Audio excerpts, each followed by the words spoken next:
Deixa eu ver. Aí, agora começou a gravação.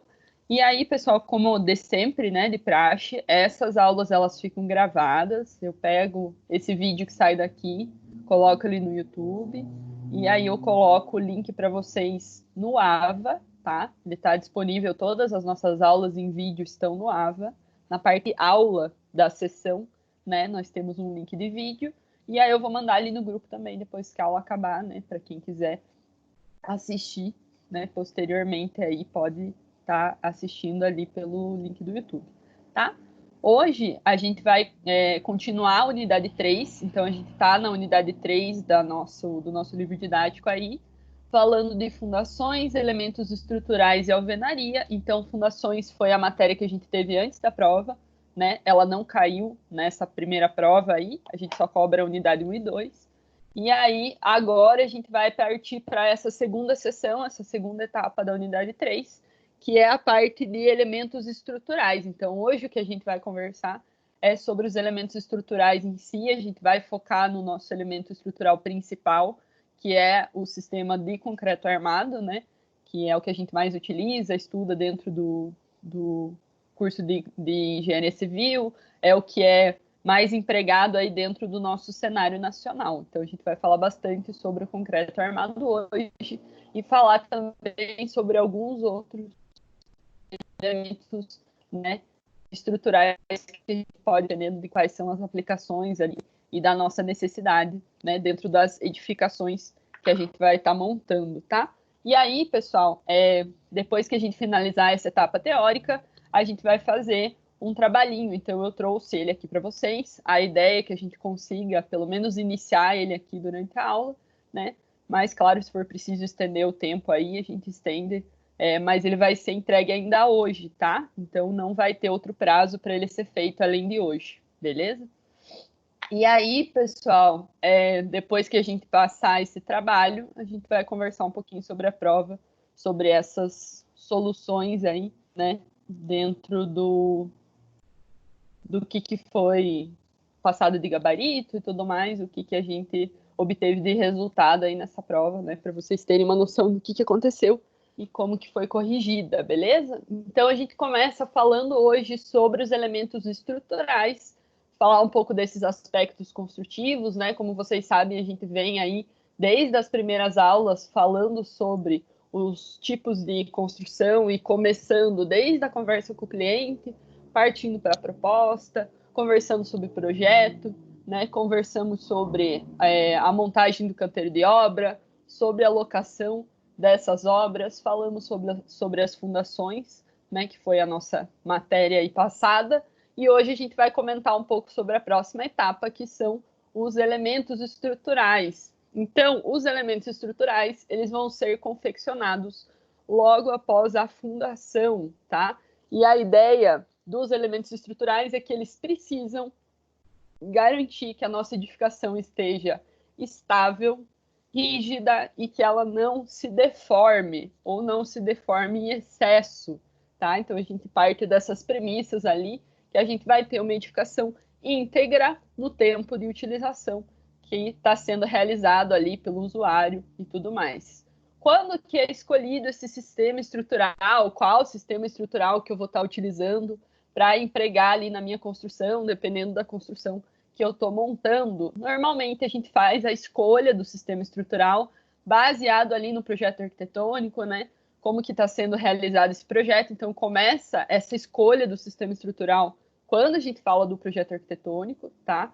E aí vai entrar a parte do projeto estrutural para que a gente consiga validar essa estrutura que foi escolhida ou alterar os seus aspectos à medida que for necessário, dependendo dos esforços que estão ali no ambiente, qual vai ser o tipo de estrutura que vai conseguir resistir a esses esforços da maneira correta, que vai conseguir suprir essas deformações para que a nossa edificação fique íntegra por completo. Então, a gente vai utilizar o projeto estrutural para fazer esses estudos, né, em relação a isso.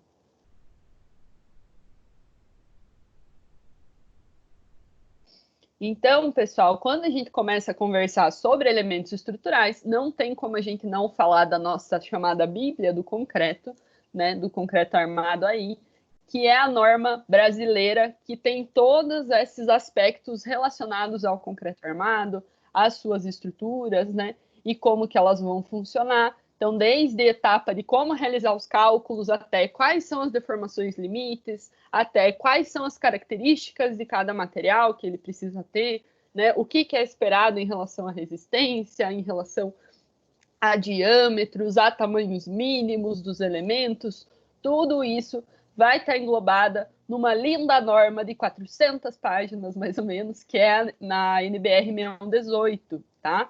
Essa norma aqui, ela vai compreender muitos aspectos e, junto com ela aí, vão surgindo normas menores, né, adjacentes, que vão falar de cada situação em separado, mas se eu tenho uma dúvida relacionada ao meu sistema estrutural, essa norma com certeza está englobando alguma dessas partes, tá? Quando a gente fala de cálculo estrutural, né, a parte de concreto armado em si, todos os cálculos e a base para que a gente realize esses procedimentos parte das premissas dessa norma aqui, e ela foi renovada em 2014, então a última versão dela, a mais recente, é a de 2014, acho que é uma das normas aí estruturais que tem uma mudança ainda mais recente e varia pouca coisa, né? São alguns aspectos específicos, mas facilitam bastante para que a gente consiga manter esses cálculos atualizados, né? E consiga ir renovando, né, a escolha das deformações, entender os sistemas estruturais dentro do que está surgindo hoje e tudo mais. Então mudou alguns aspectos interessantes aí nessa NBR em 2014, tá? Eu passei por essa transição enquanto estava na faculdade, então a gente aprendia um negócio, daí a professora falava assim, esse aqui é da norma antiga, agora na nova é diferente, daí você tem que aprender os dois para entender o que mudou, era bem legal. Só que não, né? Então, já aprendam com a NBR de 2014, então tem alguns livros, né, que ainda tem baseado na normativa dos anos anteriores. Tentem achar livros quando vocês forem trabalhar com essa parte aqui estrutural, que já trabalhem com a NBR de 2014 para vocês não terem erro de versão, tá? E aí, pessoal, nessa norma nós temos, né, essas premissas relacionadas aos elementos estruturais, a esse sistema construtivo e o que ele tem que fazer, certo? Então, o sistema estrutural em si, ele vai ser um conjunto de unidades básicas ou de elementos que tem como função resistir aos esforços da nossa edificação, né? Resistir a essa passagem, essa distribuição dos esforços e manter a nossa estrutura íntegra ali. E aí o projeto estrutural, ele vai entrar naquele momento, né, para que ele auxilie a gente a realizar uma simulação em projeto.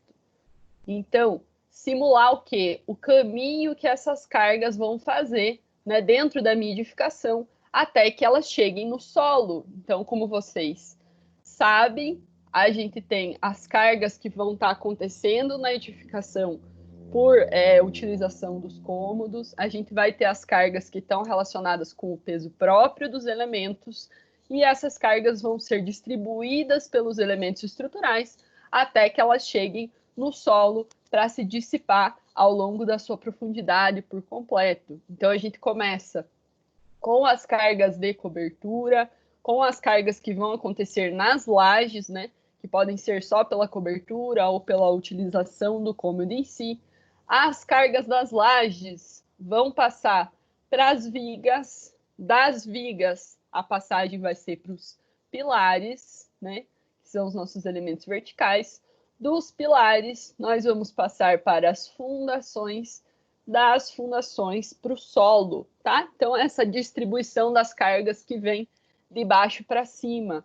E quando essa distribuição acontece, né, a gente consegue simular esses processos, simular quais serão as cargas que vão estar acontecendo ali no nosso projeto estrutural, e aí simular como que a nossa edificação vai reagir a essas cargas, quais são os tamanhos de elementos necessários para resistir a essas cargas, né?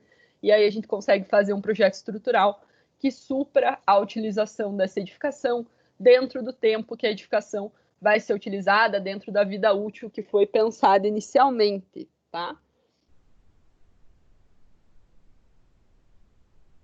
Então, a ideia é que a gente tenha essa simulação em projeto, conheço as cargas, aonde que elas vão ser aplicadas, que tipo de elemento que é necessário para cada região, né? Se tem alguma carga que está deslocada que a gente não pensou inicialmente, que vai precisar criar um outro pilar ou criar algum elemento ali para conseguir equilibrar essa carga e evitar uma deformação. Então, o projeto estrutural vai nos mostrar, né, esses processos aí, como que vai estar acontecendo. Aonde que eu estudo isso, professora? Nas matérias de concreto armado 1 e 2, né? Já dei as duas aí na vossa universidade no semestre passado, é divertidíssimo, é cálculo toda a aula, muito legal, muita Bhaskara, muito estudo de viga, muita seção retangular, muita coisa legal aí, muita resistência dos materiais, né, envolvido. Então, são matérias bem interessantes de cálculo e que vocês vão ter oportunidade aí de ter, de conhecer essa parte do projeto estrutural aí bem de perto, né? Então, vai ser bem divertido.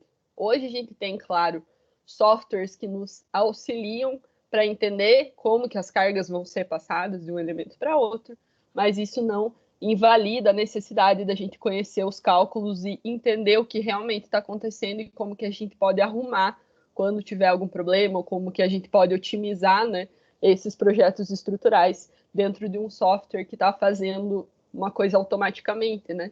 Então a gente consegue otimizar e isso reduz o quê? Quantidade de material e custos, né? Que é o nosso foco principal aqui, sempre ter uma economia dentro dos custos e otimizar cada vez mais o dinheiro, o orçamento do nosso projeto, tá? Quando a gente fala dessa norma ainda, né, para que a gente tenha um sistema estrutural, né, que os nossos elementos estruturais estejam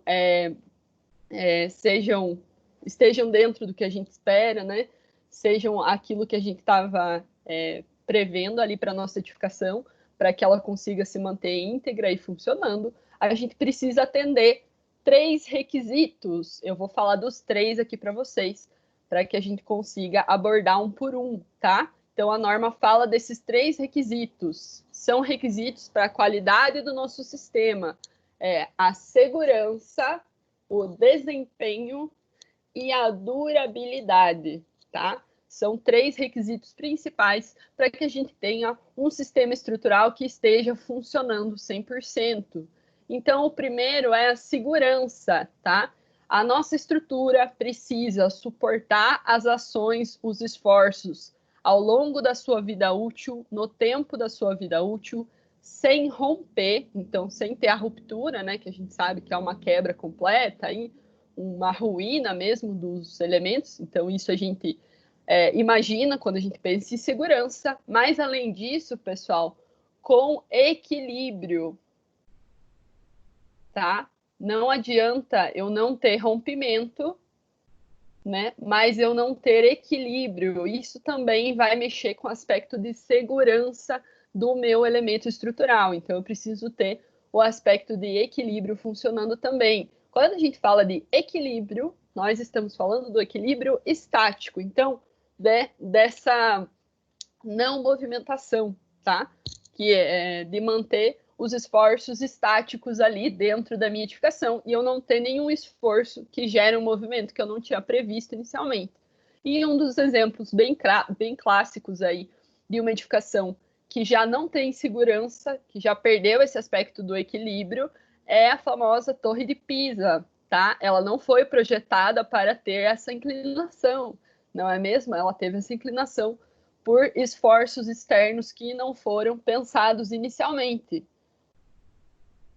E aí o que vai acontecer, né, pessoal? Ela já tem uma inclinação ali que dá um desconforto para o usuário, a gente já tem outras ações que estão relacionadas dentro dessa estrutura, e aí ela já não tem esse aspecto de segurança acontecendo de acordo com a norma que fala sobre os sistemas estruturais. Então, essa segurança do usuário já foi perdida, tá?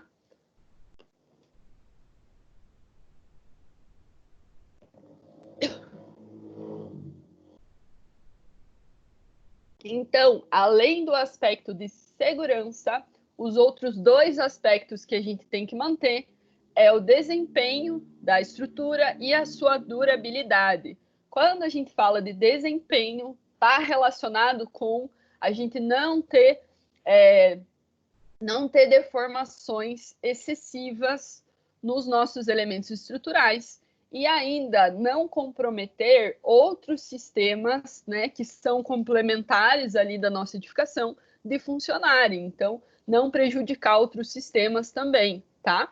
Então, dentro da NBR 6118, a gente tem uma parte que fala sobre essas limitações de deformações. Então, dependendo do elemento estrutural que a gente está abordando, dependendo da situação ali que está acontecendo no nosso material, ou na própria deformação do elemento pelas cargas que estão atuando nesse elemento, a gente vai ter, obviamente, né, o aparecimento de algumas fissurações, vai ter algumas movimentações que vão estar acontecendo que são inerentes aí ao elemento, vão sim acontecer, a gente não consegue evitar que esses processos aconteçam, mas a gente tem uma limitação, né, que é máxima aí, então passou daquilo, a gente já está com desempenho comprometido. E a norma nos diz esses limites para que a gente saiba até onde que a nossa estrutura está se encaixando, se aquela deformação era esperada e não vai comprometer os nossos sistemas, tá? E aí, principalmente, se a gente tem uma situação de deformação excessiva ou fissuração excessiva, a gente pode ter um comprometimento de outros componentes da nossa edificação. Por exemplo, se vocês olharem aqui, né, se a gente tem um deslocamento excessivo dos nossos elementos estruturais, a gente pode causar um comprometimento da vedação, né, causar a presença de fissurações ali pela movimentação, né, dos elementos estruturais, a gente pode chegar nesse tipo de problema, e aí vão aparecer fissuras, e essas fissuras vão ficar aparentes no revestimento, né? Alguns dos alunos estavam aqui na aula ontem de materiais e construção, a gente conversou um pouco sobre sobrecarga da estrutura, né? E isso sim, esses deslocamentos são em excesso, e aí vão comprometer um outro elemento que não é um elemento estrutural. Quando a gente tem, por exemplo, um deslocamento da viga, né, que é um deslocamento que vai acontecer ali, que é a sua flexão, e aí vai formar um deslocamento que é a flecha. Se essa flecha for além do limite que é proposto dentro da norma, a gente já vai ter um deslocamento em excesso e eu posso acabar comprometendo, por exemplo, a abertura das minhas esquadrias, a utilização das aberturas, posso ter o aparecimento de fissuração também na alvenaria de vedação, posso ter esses processos que são decorrentes do deslocamento do elemento estrutural, tá? Então, o desempenho está muito relacionado com esses limites de deformação, principalmente. E o último aspecto, para que a gente consiga garantir, né, esse processo de ter uma edificação funcionando ali com um sistema estrutural íntegro e que mantenha, né, o que a gente estava esperando desde o começo, dentro da vida útil de utilização, é a durabilidade. Então, sim, pessoal, a durabilidade dos nossos elementos está compreendido dentro da norma, tá? Então, a gente tem que pensar nesses aspectos de durabilidade desde o começo, desde o momento que a gente pensa no sistema estrutural, que é no projeto arquitetônico, como a gente comentou anteriormente. Então, tem que pensar na durabilidade. Eu não posso esquecer aonde que a minha obra vai ser colocada, qual vai ser o ambiente aonde essa obra vai ser colocada. Então, está compreendido dentro da NBR 6118 esse aspecto de durabilidade. As nossas estruturas, os nossos sistemas têm que ser conservados, a sua resistência, a sua aparência, as suas deformações têm que estar dentro dos limites, durante toda a vida útil, mesmo em ambientes que tenham a presença de algum material, ambientes comuns, em qualquer tipo de ambiente, a gente tem que garantir essa durabilidade frente à atmosfera. Então, dependendo do local onde eu estou, eu tenho sim que pensar, né, e modificar o meu sistema estrutural para que ele consiga ter essa durabilidade que eu estou pensando, tá?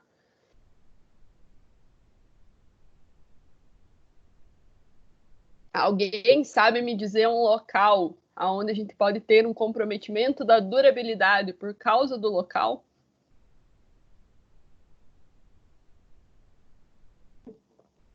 Na praia, professor? Exatamente. Aí que eu queria chegar, na praia. Por quê, pessoal? O que acontece quando a gente está na praia, né? A gente tem a presença não só da água do mar, mas principalmente o que é agressivo para os nossos sistemas estruturais e principalmente para os sistemas metálicos, para os sistemas de concreto armado, é a névoa marítima, que vai caminhar ali junto com o mar e que vai entrar em contato com os nossos elementos. E aí o que vai acontecer? Dentro dessa névoa marítima, nós temos íons sulfato e íons cloreto, tá? Os íons sulfato vão reagir com a superfície do concreto, vão reagir com os compostos de hidratação do nosso cimento e vão causar a geração de compostos expansivos. Esses compostos vão tensionar o concreto por dentro e vão ir quebrando a sua superfície aos poucos, como está nessa foto aqui. Já o íon cloreto é um íon, né, muito, muito pequeno, tá? E aí, esse filho da mãe entra em qualquer espaço. E o que acontece? Ele consegue adentrar pela porosidade do concreto e chegar na armadura. Quando ele chega na armadura, ele começa a causar problemas pontuais, corrosões pontuais, que, né, num caso, que é a hora que o negócio começa a avançar, não para mais. E aí a gente começa a perder seção do nosso concreto, vai ter fissuração, vai ter todo esse procedimento que vai acontecer, que é a perda de seção da nossa armadura, isso vai comprometer a resistência, vai quebrar o concreto por dentro, porque esse também é um material expansivo, né? Os produtos de corrosão ali, essa camada vermelha ali que vai se formando dióxido e hidróxido de ferro, são compostos maiores do que o ferro original, e aí vai quebrando o concreto por dentro, vai desagregando esse concreto, e a armadura vai perdendo seção. Então a gente tem a combinação ali desses íons dentro da névoa marítima, né? A gente tem essa combinação dos íons que vai causar dois tipos de problemas, né? Um problema no concreto e um problema na armadura. O da armadura é muito sério, porque ela vai sim resistir a muitos dos nossos esforços aí de tração e auxiliar nos esforços de compressão. E aí a gente sim vai precisar fazer um reforço do material e tudo mais.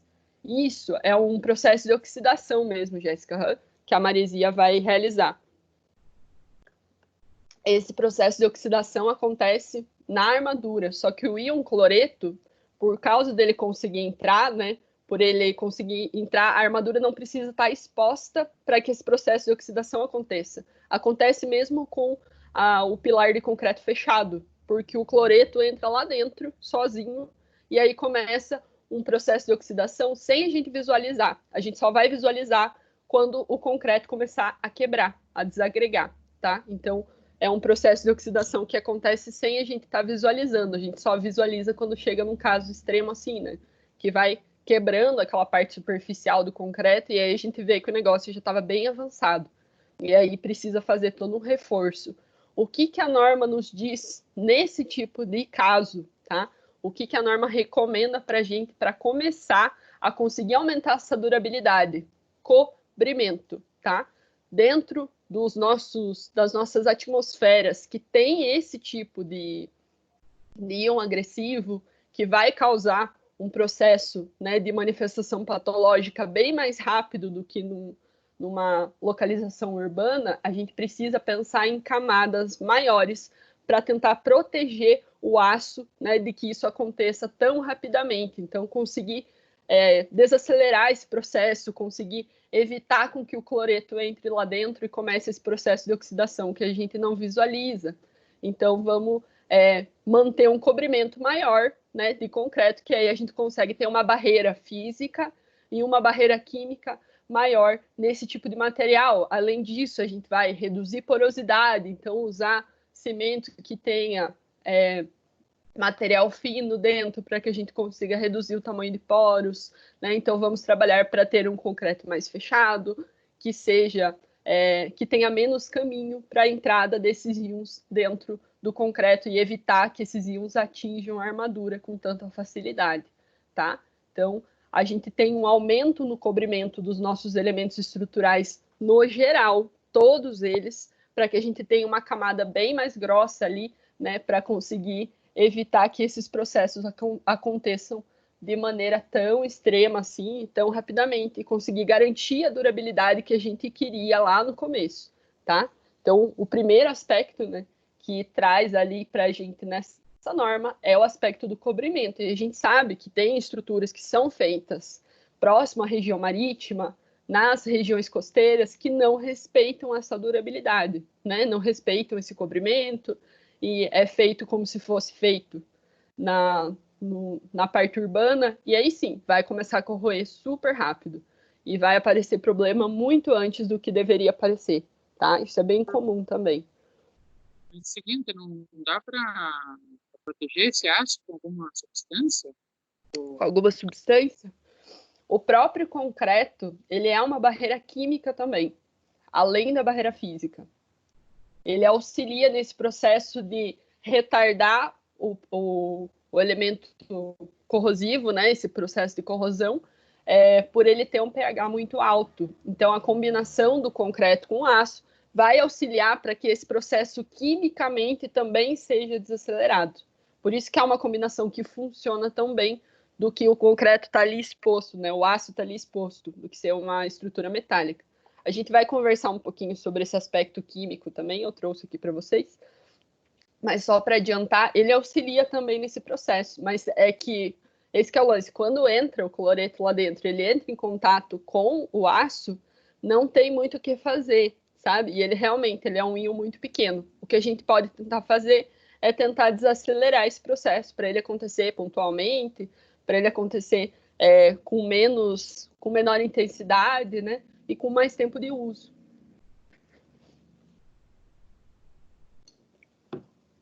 Tá?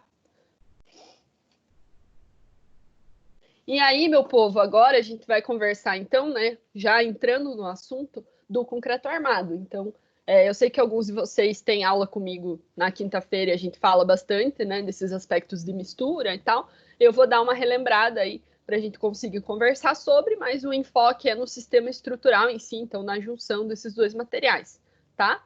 Então, vamos conversar aqui sobre o concreto armado. Como vocês sabem, ele é, sim, o sistema construtivo que é mais empregado na nossa construção civil aqui nacional, né? A gente tem uma cultura bem grande de empregar esse tipo de material. Ele é um material resistente, ele é um material que permite uma moldagem com vários tamanhos, né? E aspectos diferenciados. A gente consegue uma resistência legal quando a gente utiliza o concreto armado, porque tem uma junção ali desses dois materiais. A gente vai conversar sobre esses aspectos da junção dos dois aí, né, que eu já comecei a falar ali do aspecto químico também.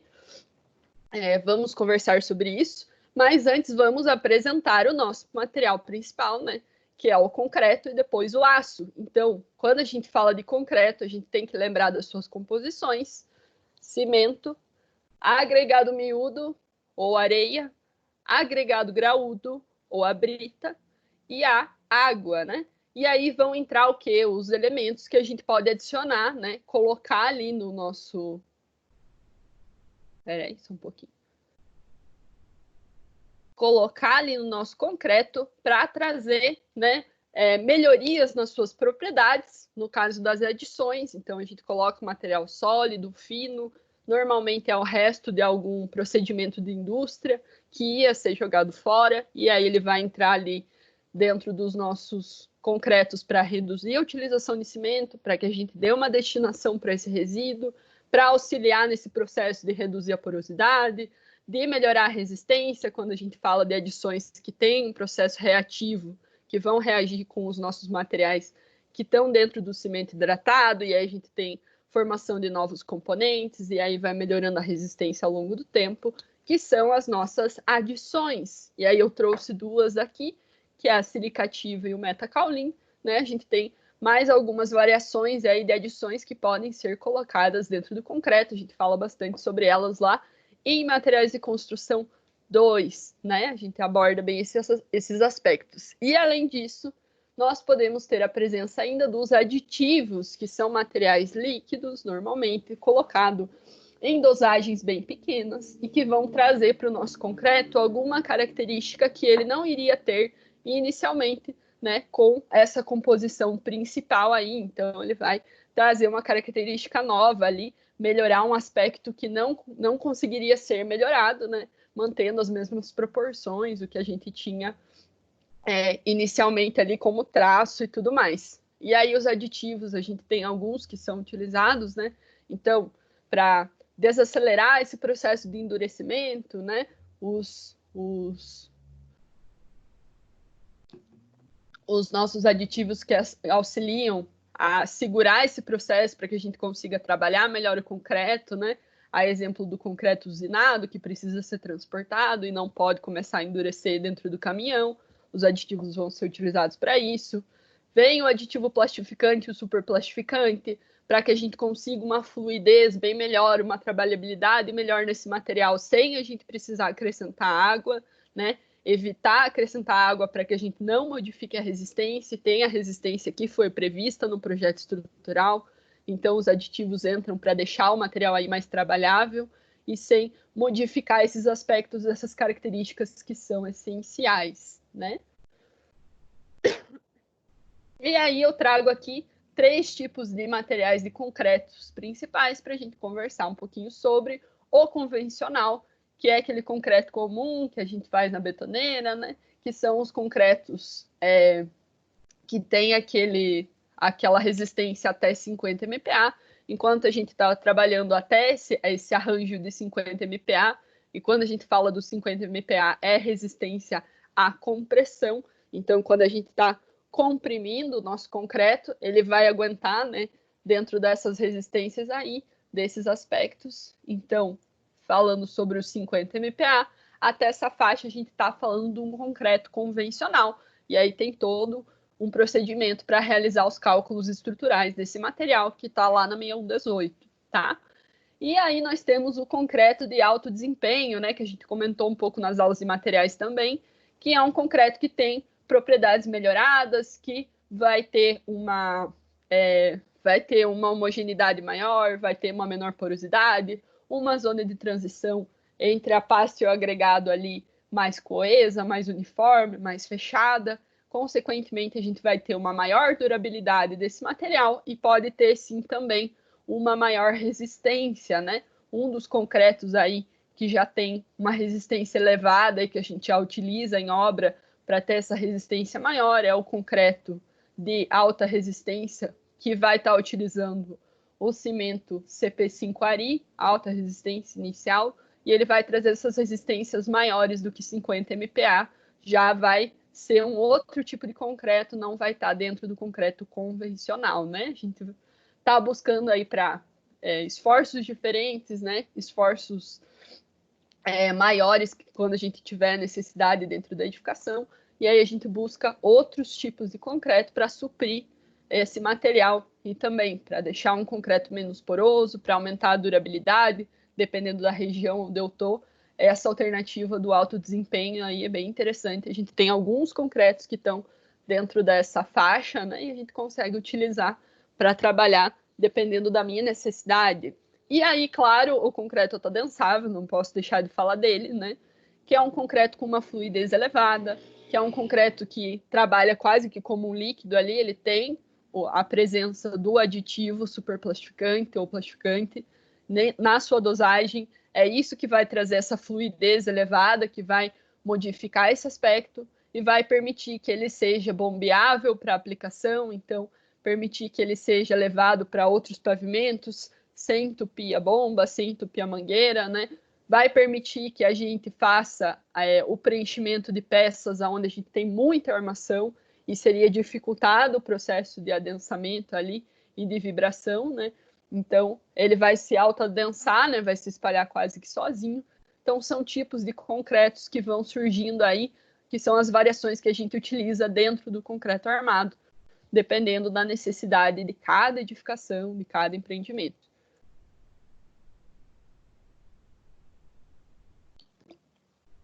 E aí, meu povo, quando a gente fala de concreto, a gente precisa falar de qualidade, né? Principalmente quando a gente está falando de qualidade de concreto aqui, desse material, para ele ser aplicado nos sistemas estruturais, a gente fala da sua resistência e da sua durabilidade frente ao quê? À atmosfera, né? O que a gente estava comentando antes. ele ser um concreto que aguente a ação da atmosfera, evite que o aço seja corroído ou seja exposto à corrosão. E aí vem lá do começo de quais vão ser os materiais que são utilizados. Então, conferir a validade do nosso cimento, fazer aquela rotação que a gente comentou dentro do canteiro de obras para que o material que esteja para vencer seja utilizado antes do material que foi comprado novo e que a gente consiga ter uma otimização do uso do aglomerante, tá? Ter uma granulometria correta do nosso cimento, então uma variação do tamanho de grão desse material para que a gente tenha um argamassamento correto do nosso concreto, para que a gente tenha uma hidratação completa desse material e consiga um material coeso ali, que não vá ter uma separação de componentes, né? Que não vá ter problemas em relação a uma mistura completa e coesa. E, claro, cuidar com a presença de contaminantes, com certeza, tanto na água, na composição química dos nossos agregados, na composição do nosso cimento, para a gente não ter problemas que podem acontecer dentro do concreto, tá? Vai do conhecimento dos materiais. E, com certeza, temos que falar do traço, né? O traço faz parte aqui, principalmente, do nosso aspecto de resistência, quantidade de água, né? Quanto mais água eu vou colocando, menor vai ser a minha resistência. Então, tem a tendência, quando a gente está realizando obras de construção civil, de montar um traço de concreto, de ser feito um estudo, né? Qual traço que vai ser utilizado, que é recomendado para ser feito, e aí o traço ficou meio seco, e aí é colocado mais água dentro desse traço, né? Ou recomendado que se coloque mais água, e isso vai alterar a resistência? Com toda certeza. Isso vai aumentar a porosidade desse material? Sim, vai aumentar. Isso vai aumentar a possibilidade da gente ter um processo de exudação, de perca dessa água em excesso para o ambiente, que vai retrair a camada superficial e formar microfissuras que ficam aparentes no revestimento que for colocado? Sim, com certeza. Então, evitem, não coloquem água fora do traço. A água tem que ser o que está dentro do traço, o que estava previsto inicialmente, para a gente ter a resistência que foi pensada em projeto. Tá? Nós temos outras alternativas para deixar esse material mais trabalhável, como os aditivos aí, e permitir que ele seja melhor manuseado, mas não coloquem água fora do traço que foi pensado. Ele foi pensado por um motivo, e o motivo é a sua resistência, tá? Agora é o momento que vocês falam para mim. Eu já vi colocar mais água, professora. Eu já vi colocar a mangueira assim na betoneira e ficar com ela. Até ele ficar um pouco mais líquido, né? Melhor de trabalhar. Acho que todo mundo já viu isso acontecendo, né?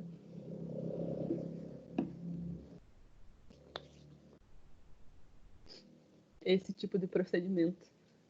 Não precisa entregar ninguém, gente. É só, né? Só tô falando, assim. A gente sabe o que acontece. É comum. Por isso que a gente tem que entender o que está relacionado quando a gente coloca mais água, pessoal. É uma prática muito comum dentro de obra e a gente tem que entender o que acontece com o concreto, por que não é legal da gente modificar esse traço, por que ele está sendo montado, né? Então, esse cuidado de não acrescentar água para que ele fique melhor, mais trabalhável ali, melhor de manusear, é porque ele interfere nas características do concreto no estado endurecido. Ele vai prejudicar esse material. Então tem que ter esse cuidado aí, tá? E claro, né, pessoal, quando a gente fala dos cuidados com o concreto, a gente tem que ter todo o cuidado na sua execução. Então, desde o processo de lançamento, realizar o lançamento na altura adequada, cuidar com as alturas, né? Quando a gente tem alturas acima de 2 metros, já pensar numa janela de concretagem, para que a gente evite procedimentos como esse, onde as nossas armaduras estão expostas, né? E a gente tem um processo de segregação bem extremo aí, não tem a presença de pasta, não tem um elemento estrutural homogêneo, e garantir, claro, a hidratação correta do concreto depois que ele foi lançado. Então, garantir que a água que está presente na mistura, né, que ela fique dentro da mistura, hidratando esse material. então fazer aquela cura superficial de no mínimo 3 dias. Qual que é o ideal? 7, né? Para que a gente tenha uma hidratação completa do nosso material. O ideal é 7 dias para chegar no 100% de resistência. Nos 3 dias, a gente chega em torno de 80%, né? Tem alguns gráficos aí que nos trazem esses dados em relação a tempo de cura e a sua relação com a resistência, tá? Então, cuidar com esse processo. E, se eu não faço a cura correta, então faço 3 dias, sempre dá certo, por que não cai? Por que não cai, né, pessoal? Porque dentro das análises de projeto estrutural que a gente tem, nós temos um coeficiente de segurança para cada elemento, para cada esforço, que vai se somando e vira um coeficiente de segurança muito grande, né? A gente pode ter deformações, pode ter problemas superficiais e tudo mais, mas para a gente ter uma ruína completa, é muito difícil, porque os coeficientes de segurança seguram muita coisa, tá? Mas isso não elimina a necessidade de eu fazer um procedimento correto para eu ter um material ali íntegro, né, bonito, homogêneo e que vá funcionar da maneira como foi proposto, tá? E aí, meu povo, depois de falar de concreto, a gente fala um pouco do aço, tá? Então, o aço, né, dentro da parte de concreto armado, ele vai entrar com as peças estruturais que vão ser colocadas ali junto com o nosso concreto. Normalmente, a gente vai trabalhar com as barras, tá? Aí, dentro das barras, nós temos a classe do CA25, mas o mais utilizado é o CA50, tá? Que são as barras que a gente utiliza dentro do nosso âmbito aí do concreto armado para colocar nos nossos elementos. E ainda nós temos os fios, que são o CA60, tá? Vocês podem ver essa nomenclatura também. O que quer dizer esses números, o CA25, 50, 60? Está relacionado com a resistência do aço. A resistência a quê? Resistência ao escoamento ou resistência à sua tração. Então, são feitos ensaios com essas barras de aço, né, com esses tipos de material. Esse ensaio aí, pessoal, ele está relacionado com fazer uma acoplagem, né? Coloca-se garras na extremidade das barras e aí vai esticando essa barra. Ela tem um comportamento dúctil, então vai formar um fiozinho e vai partir, vai estourar e vai chegar em resistências aproximadas a essa, tá? Então é resistência ao escoamento. Sem problema, Jéssica. Aí, pessoal, o que acontece com essa situação aqui de resistência ao escoamento? A gente tem esse equipamento, essa máquina, né, que faz o processo de resistência ao escoamento, tem ali na Unopar, tá? Tem a máquina para fazer esse ensaio. Eu não cheguei a utilizar ela ainda dentro de aula, alguns dos professores já chegaram a utilizar. Ela foi realizada a manutenção dela no fim do ano passado, né? Mas tem essa máquina ali para realizar esse ensaio específico de resistência e ao escoamento com as barrinhas de aço, né? Dá para fazer também. Faz um barulhão, é bem divertido. E aí, pessoal, eu trouxe aqui para vocês uma das tabelas, né? Que traz um pouco dos diâmetros normalmente utilizados para as barras e para os fios de CA50 e CA60. E aí eles podem ser chamados, né?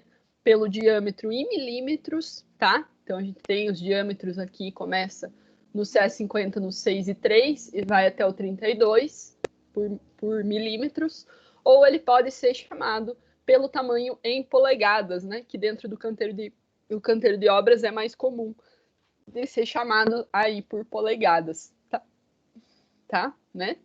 E aí vai mudando o quê? O aspecto do seu diâmetro, né? O seu tamanho, consequentemente, claro, quanto de resistência ele vai conseguir aguentar, quais são os esforços que ele vai conseguir aguentar. E aí a gente vai escolhendo essas barras e posicionando elas no elemento estrutural de acordo com os esforços que aquele elemento vai receber. Isso a gente, essa disposição normalmente é feita na parte de projeto estrutural e vocês aprendem a fazer isso nas matérias de concreto armado, tá? Fazer essa disposição das barras. É bem divertido, bem legal. E aí, galera, para a gente entender por que o material trabalha junto, o concreto que a gente comentou, e o aço, eu trouxe aqui alguns aspectos que estão relacionados com a junção desses dois materiais. Por que esses materiais compõem esse sistema que é tão utilizado dentro, né, do nosso Brasil, aí, do nosso território nacional? Por que eles são tão utilizados na construção civil e por que eles funcionam tão bem juntos, tá? Então, quando a gente tem a junção concreto-aço, a gente tem principalmente nessas barras de CA50, elas têm esse aspecto aqui de nervuras, né? Essas nervuras que estão presentes na barra de aço, e elas não estão ali à toa, elas estão ali para melhorar a aderência do material fresco, do concreto fresco, com a nossa barra de aço. E a hora que esse material endurece, a gente tem um material trabalhando em conjunto, como se fosse um material só, né? Então, o material se transforma num material único, e aí os nossos elementos vão se deformar em conjunto. Ali é um casamento perfeito, né? Esses dois juntos. Além disso, pessoal, eles se complementam nas resistências. Então, a gente tem o concreto resistindo muito bem à compressão. Como a gente comentou no convencional, a gente consegue chegar a resistências de 50 MPa. Quando a gente está com um concreto de alta resistência, a gente pode passar dos 150 MPa aí, né? Vai do 90 para cima aí, bem. Cada vez mais a gente vem avançando nessas resistências à compressão. Então, ele resiste muito bem à compressão. No entanto, o concreto não resiste bem à tração, tá? Quando a gente tem esforços de tração que estão expandindo esse material, ele resiste muito pouco, é cerca de 10% da resistência à compressão. Para vocês terem uma noção, né, numérica, se a gente falar de um concreto com 30 MPa, por exemplo, né, que é um concreto com uma resistência legal, a norma nos pede concretos com resistência à compressão de no mínimo 25 MPa, é isso que a norma fala para elemento estrutural. Se ele resiste à compressão 30 MPa, a tração ele resiste em torno de 3 MPa. 3 MPa, pessoal, é mais ou menos a resistência de um tijolo, tá? Então, você sabe, né? Se a gente jogar um tijolo no chão, ele quebra, né? Ele é frágil, ele não aguenta os esforços. Ele quebra com facilidade, ele não tem uma resistência tão alta. Então, é nesse aspecto aí que a gente conversa. Então, essa resistência à tração, para que a gente consiga aguentar os esforços de uma edificação, as suas deformações, a gente precisa de um outro elemento. E é aí que o aço entra, é nesse processo, para complementar as resistências. Então, aonde a gente tem resistência à tração acontecendo, entra a presença das barras de aço, porque o aço é um material que resiste tanto à tração quanto à compressão. E aí, no processo de tração, ele vai ajudar muito. Se a gente conversasse, por exemplo, sobre uma viga que tem o apoio de 2 pilares, e aí a gente traz, né, um esforço que vai estar ali em cima, né, que é o esforço que vem da laje, por exemplo, o que vai acontecer? Na parte de cima aqui, a gente vai ter compressão, então vai apertar essa viga, mas na parte de baixo, a tendência é tracionar, é expandir essa parte de baixo. E aí, se fosse só concreto, não ia aguentar.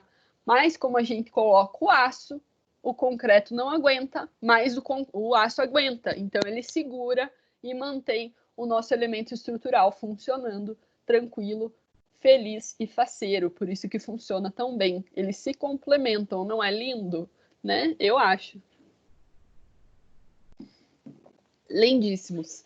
Além disso, pessoal, parte muito, muito importante, né? Que o pessoal não dá muita bola, mas quando a gente conversa sobre concreto armado, a gente tem que falar do aspecto químico, né? Que vocês até me perguntaram anteriormente, tem que ser falado sim. O concreto, além de ser uma barreira física ali, que vai proteger a nossa barra de aço contra a sua exposição direta com a atmosfera, ele forma uma proteção química para o metal, para o nosso aço. Essa proteção química acontece como?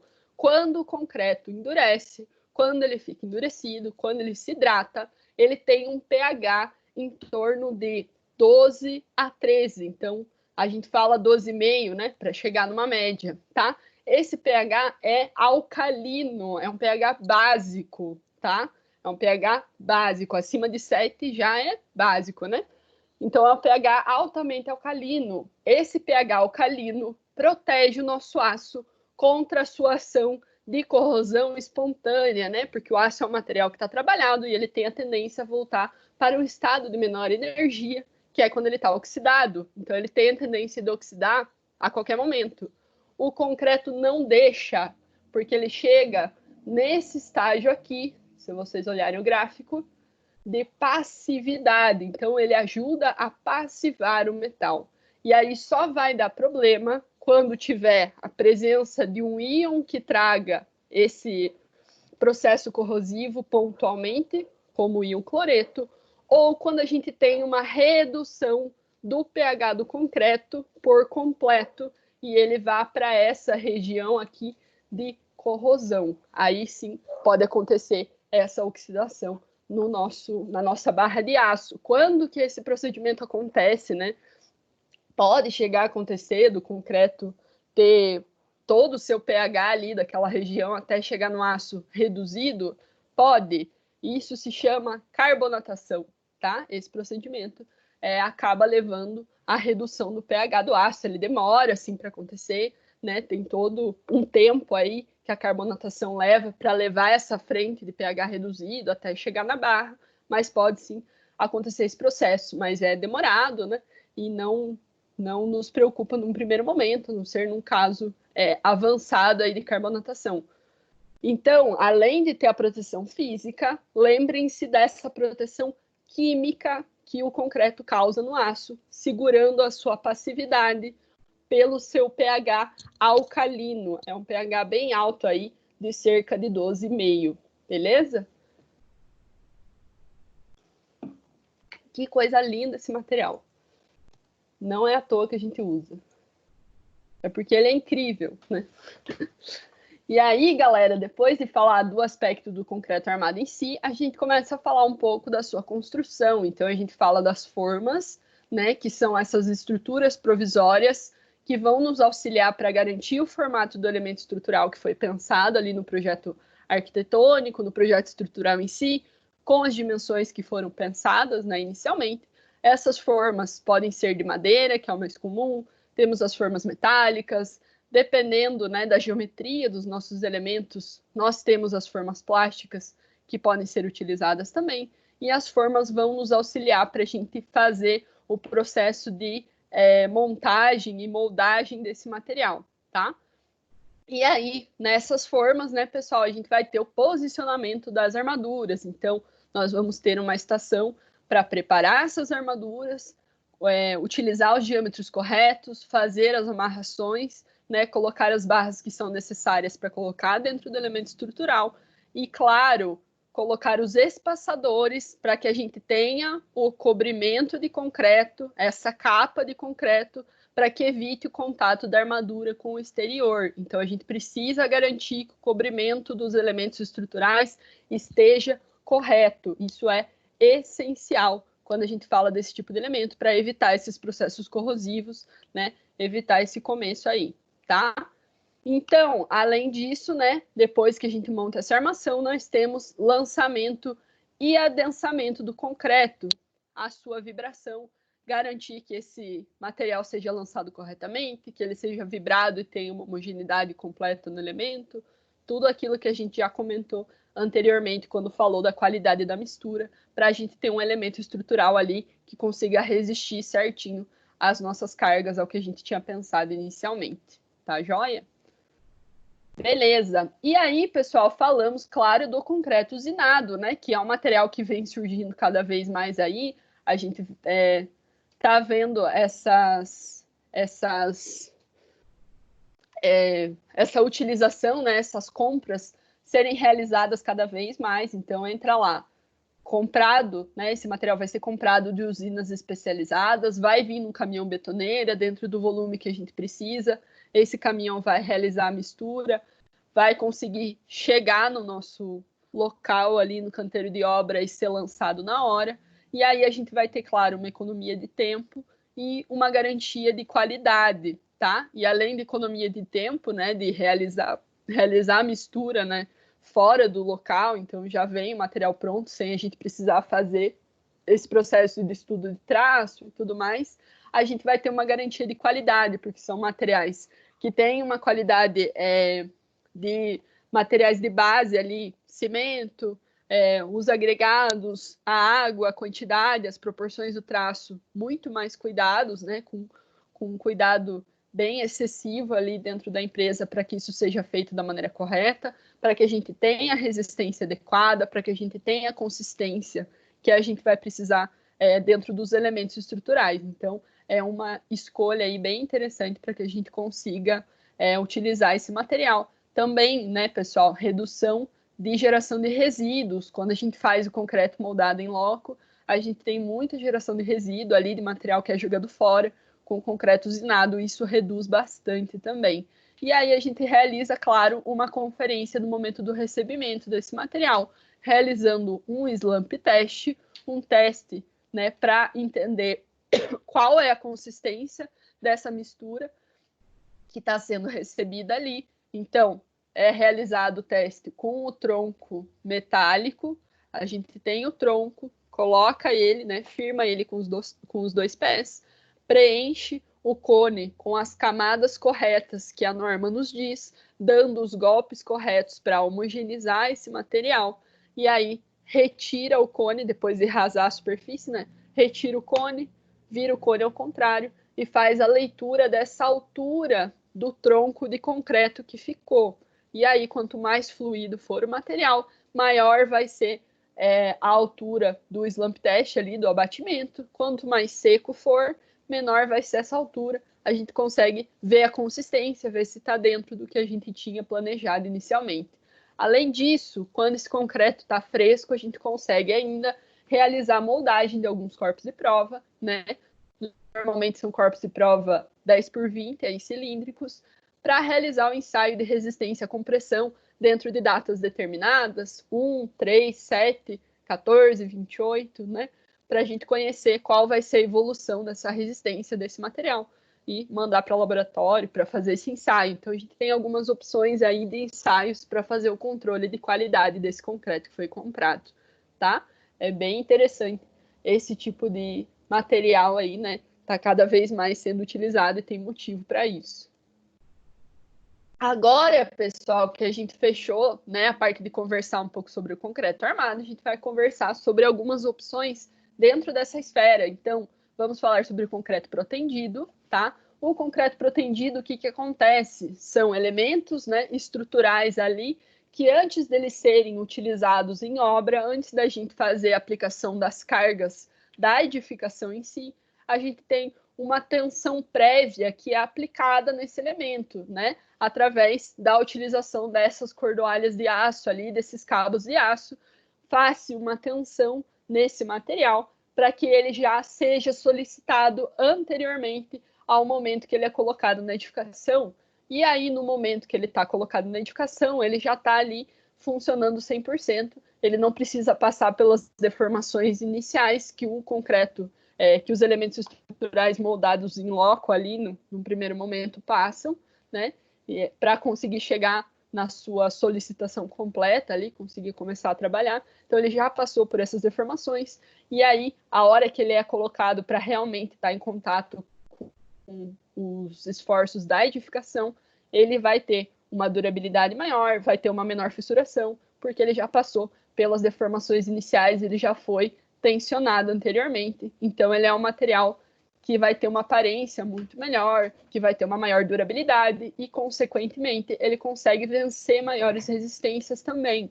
E como ele consegue vencer maiores resistências, ele é uma opção muito legal quando a gente precisa vencer grandes vãos, tá? Então, quando a gente precisa, né, vencer vãos maiores aí do que 5, 6 metros, a gente já tem uma opção com o concreto protendido. Sim, é um sistema que tem um valor elevado.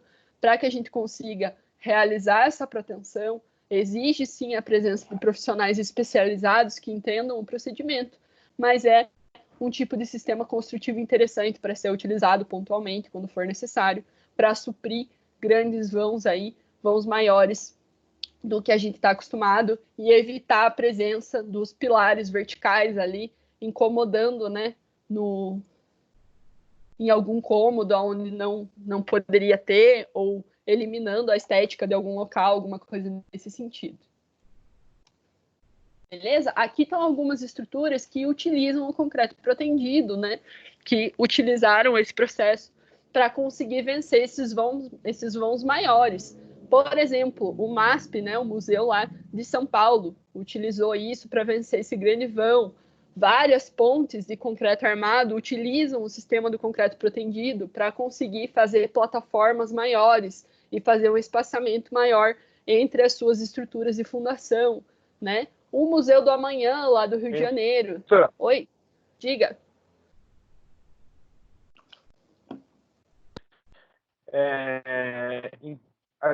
Tem prédios, na verdade, aqui em Ponta Grossa, tem vários sendo utilizados já isso aí, né? Eu participei da obra do Onyx, ali, acho que é Onyx, ali na Paula Xavier, que foi feito com só alguns pilares. Alguns pilares ali tem que ser um pouco maiores, mas fica bem livre, né? Fica bem legal o tipo da obra. Sim, não, é muito interessante, porque a gente realmente tem esforços muito grandes, né, que a gente precisa vencer, e a gente não quer perder os espaços dos cômodos ou quer utilizar uma seção específica, e aí precisa que vença, né, sem fazer um pilar gigantesco, né, uma viga gigantesca que fique tão aparente, e aí a gente começa a pensar nesses sistemas construtivos para utilizar de outra forma, né, acrescentar eles numa estrutura de concreto comum para situações pontuais e tudo. Ele é, sim, economicamente hoje, ele começa a ser viabilizado para esse tipo de processo. Eu não sabia que ali no Onyx tem esse material bem legal. Muito legal falar sobre isso. Assim. É uma alternativa bem interessante, né? Que são as variações que a gente tem dentro do sistema de concreto armado. E aí, claro, né, pessoal, a gente precisa falar do concreto pré-moldado. Ele vem também, é um dos sistemas que vem surgindo cada vez mais. A gente pode ter peças com armação ou sem armação, tá? Elas são moldadas fora do local do canteiro de obra, vão adquirir resistência lá no local onde elas são compradas, e aí elas vão ser trazidas para serem locadas dentro da obra, com utilização de gruas e de guindastes. Aqui também a gente vai ter menor geração de resíduos, a gente vai ter um material com maior controle de qualidade, né? Porque a gente está comprando uma peça, então tem todo um cuidado para o aspecto superficial desses elementos, para que ele tenha resistência adequada, para que ele tenha as dimensões adequadas, para que ele tenha o cobrimento que a gente precisa ter. E aí a gente vai fazer essa locação. E claro, a rapidez numa obra com os elementos de concreto pré-moldado é bem grande, né? Chega os materiais prontos e a obra sobe muito rapidamente, essa parte de estrutura aí. Então, é uma escolha bem interessante que também, dependendo do empreendimento, está sendo muito, muito viabilizado, né? A gente viu algumas obras aqui em Ponta Grossa subirem super rápido aí com concreto pré-moldado. A Avan foi um exemplo que eu acompanhei, o Habib's ali do lado foi outro exemplo. São obras, né, que utilizaram no concreto pré-moldado, e em 2 semanas a estrutura né, subiu, a gente viu, o negócio estava pronto. Então, a rapidez ali para que o empreendimento comece a funcionar, né, fica viabiliza completamente a utilização desse tipo de elemento, né?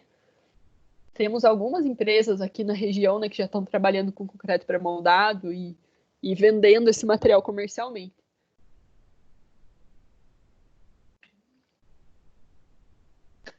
Além do concreto pré-moldado, né, pessoal, eu tenho mais 2 aqui para mostrar para vocês. Um é a alvenaria estrutural, tá? Então, na alvenaria estrutural, a gente vai ter o quê? Uma função de vedação e de estrutura. Então, a própria alvenaria, os próprios blocos de concreto ou os blocos cerâmicos vão ser aplicados como os nossos elementos estruturais. Então, a gente não vai ter a presença dos pilares e das vigas, né? A própria estrutura de alvenaria ali que vai fazer esse processo de resistir aos esforços. Então, sim, são materiais que têm uma resistência maior e tudo mais. A gente pode colocar armação dentro desses locais ali para melhorar um pouco esse aspecto de resistir aos esforços, pode ser feito isso, tá? E principalmente, pessoal, quando a gente fala de alvenaria estrutural, a gente tem que lembrar do seu aspecto principal, como é uma parede estrutural, como são paredes estruturais, a gente não vai poder movimentar o material, né?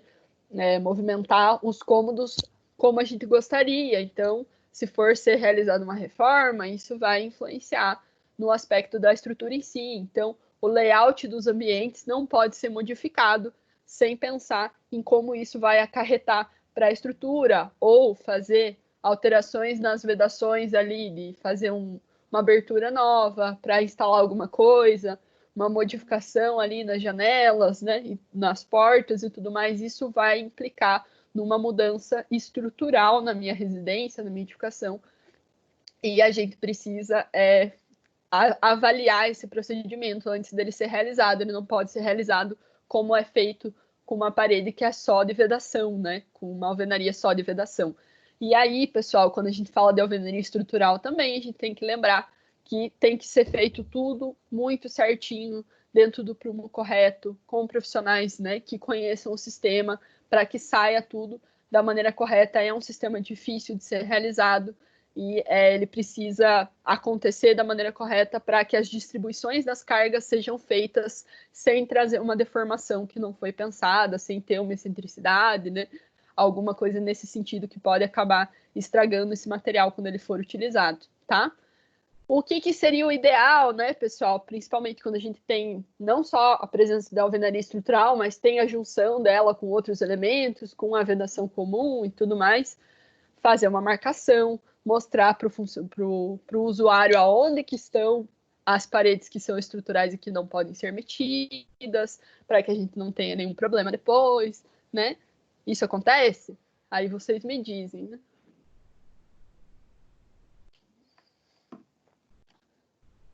E aí, para fechar a parte dos elementos, a gente tem que falar das estruturas metálicas, né? As estruturas metálicas vão ser um sistema construtivo, né? Utilizando perfis e chapas de aço que vão estar conectados por algum elemento ali, ou a solda, ou os parafusos, dependendo de quais são os elementos que vão ser utilizados. Aí ele é um sistema assim, industrial, então a gente tem uma qualidade de material, porque ele é formulado dentro de fábrica, né? Ele é feito num tamanho padrão e tudo mais. E a montagem das peças também vai acontecer diretamente no canteiro, pela utilização de guindastes, vai ser feita a conexão desses materiais, né?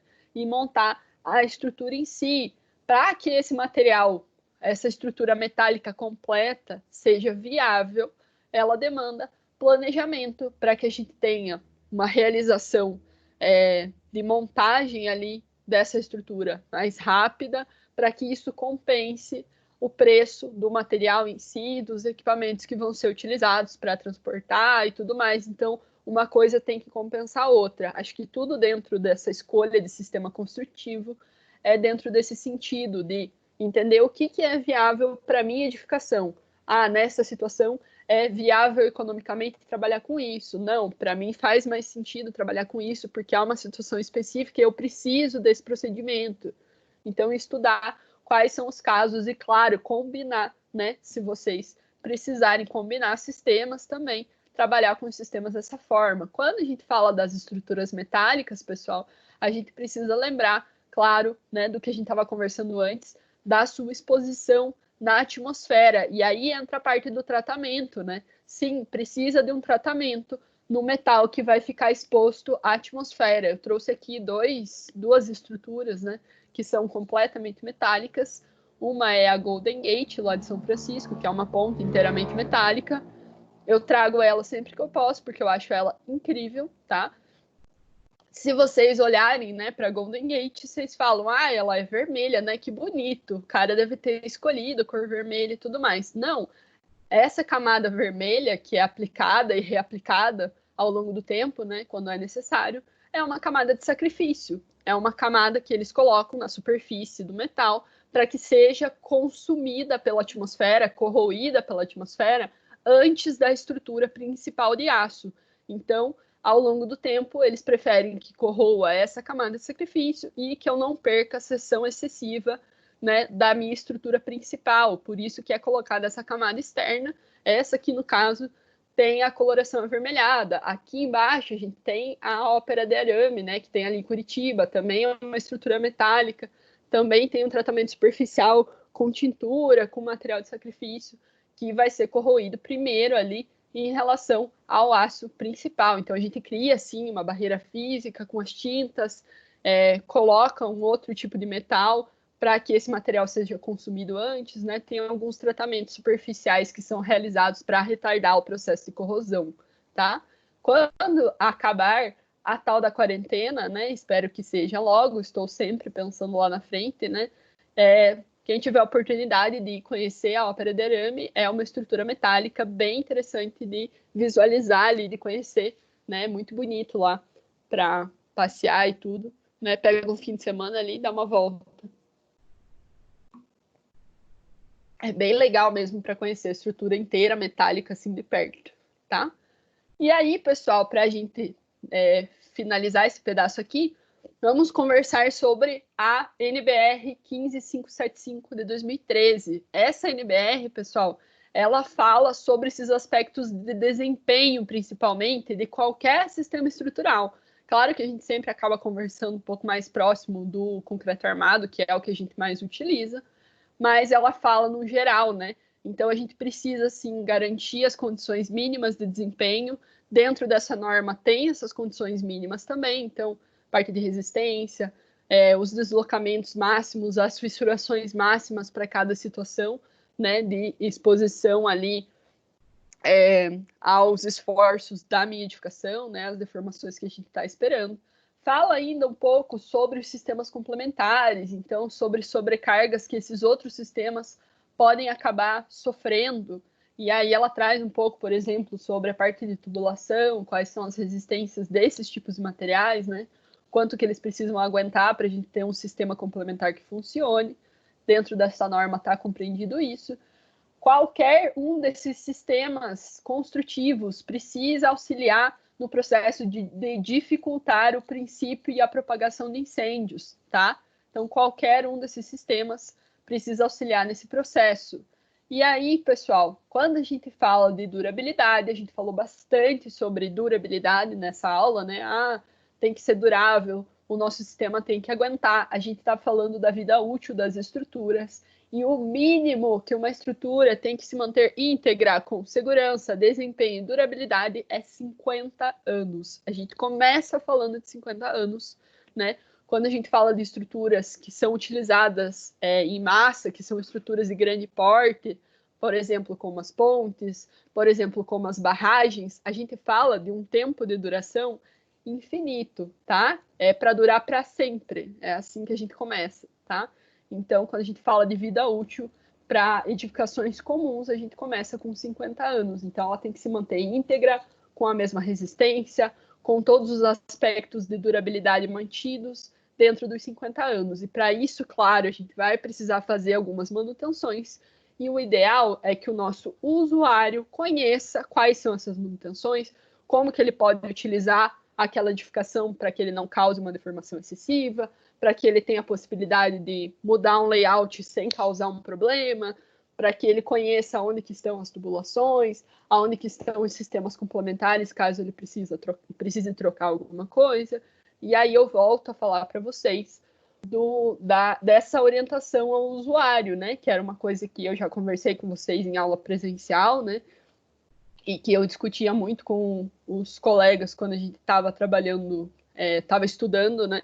Sobre esses assuntos no curso de Engenharia Civil, o quanto que é importante o usuário da edificação conhecer a própria edificação, né? Conhecer aonde que estão esses aspectos, o que vai estar funcionando, o que vai acontecer, tá? Então, você deu um manual de uso, de operação, contendo as divisões de cômodo, contendo as áreas, contendo a cara dos sistemas complementares, para ele entender aonde que são as estruturas e tudo mais, para a gente conseguir manter essa durabilidade cada vez mais. Opa! Tá joia, meu povo? 50 anos para qualquer empreendimento. 50 anos é o mínimo. O mínimo para casas populares, para galpão, para edifícios, para qualquer situação. Quando a gente fala de vida útil, a gente começa falando em 50 anos. 50 anos mantido bonito, né? É pesado, mas é isso que é o ideal. Porque se a gente for pensar, são obras de grande porte, né? São obras que têm uma orçamentação ali grande, que tem um gasto de tempo envolvido, de trabalho. Então, e tem bastante, que não aguenta nem 50, bastante, né? Não é pouco, não. Então, é isso que eu quero abrir o olho de vocês, né? Quando a gente fala em questão de, eu vou fazer uma construção, a gente tem que pensar nela para durar no mínimo isso aqui, de 50 para mais, né? Para ser uma estrutura ali completa que não vai dar problema. Então, pense um pouco sobre isso, né? Dentro dessas construções aí que a gente conhece, que a gente sabe como é feito, tá? Galera, eu tenho o trabalho para vocês aqui e eu tenho a correção da prova. Eu tenho as duas coisas. Vamos começar com o que primeiro? O que vocês preferem?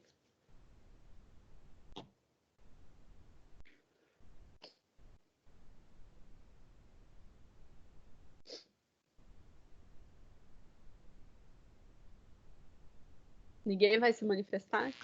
Professora, só uma dúvida. Eu não consegui acessar aquele SharePoint lá no SharePoint? WhatsApp. Ele tá desativado? Não. É para estar funcionando. Às vezes, pessoal, ele acontece de dar um problema no OneDrive naquele dia. Ele cai algumas vezes porque tá com fluxo de muita gente, né? Entrando e postando e tudo, ele acaba caindo em alguns momentos. Eu posso mandar a aula para vocês, se vocês quiserem, ali no grupo, essa de hoje, tá? Gente, então vamos falar do trabalho primeiro, e aí enquanto vocês vão fazendo, finalizando, eu converso um pouquinho sobre a prova também. Então são 300 pontos, tá? É um formulário do Google Forms, e aí tem algumas questões. Eu vou mostrar um enunciado delas para vocês aqui, tá? Eu vou mandar o link ali para vocês no grupo. Deixa eu achar aqui. Aí, ó. Elementos estruturais, tá? Então, principalmente quando a gente está falando aqui desses trabalhos, eu tenho algumas questões múltipla escolha, né, que vão ser mais simples, e tenho duas questões que são abertas. Eu não preciso, galera, de textão nas questões abertas, não precisa ser textão, pode ser uma frase, duas frases que respondam a pergunta. Outra coisa, eu não quero resposta de blog, de site, de matéria, de jornal que está no Google. Não pesquisem no Google, tá? Pensa o que você está vendo e faz uma frase, né? Se está dentro do que eu estou pensando, eu consigo te dar integral. Se não está dentro do que eu estou pensando, eu consigo te dar parcial, tá? Se está com frase pronta do Google de tal material é assim, assim. Não, tá? Já foi, beleza? Acabou, beleza? Eu fecho o notebook e paro de corrigir, porque dá ódio na professora. Não façam isso, não tem porquê. O objetivo é entender o que vocês pegaram da aula, beleza? Então, vamos começar, né, com as primeiras questões. Então, são 4 questões de múltipla escolha e 2 questões abertas. Eu vou ler elas aqui com vocês e vocês vão respondendo enquanto isso, né? Vão colocando lá. Não esqueçam de pôr o nome, que é a primeira coisa, beleza? E aí, vamos lá. Em relação ao sistema construtivo de concreto armado, assinale qual das opções abrange um dos aspectos que facilita o trabalho em conjunto desses dois materiais. Resistência à compressão do concreto e à tração do aço, que os torna complementares. Letra B. Alto módulo de elasticidade dos dois elementos. Letra C. O caráter quimicamente ácido do concreto, que evita a corrosão do aço pela atmosfera.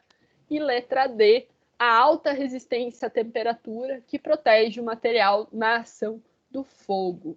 Escolham e, né, marca lá qual é a letra que você escolheu certinho.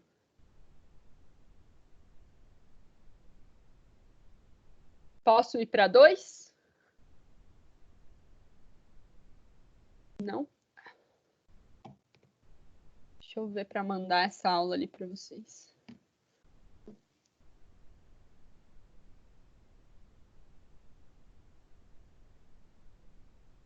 Eu acho, gente, que na sexta o tal do OneDrive não trabalha, porque sempre na sexta dá problema.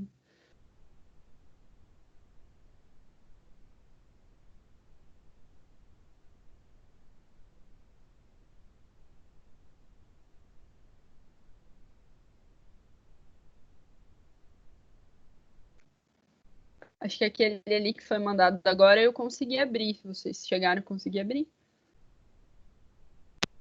Consegui. Só que ele Boa, é a aula 9. É a última.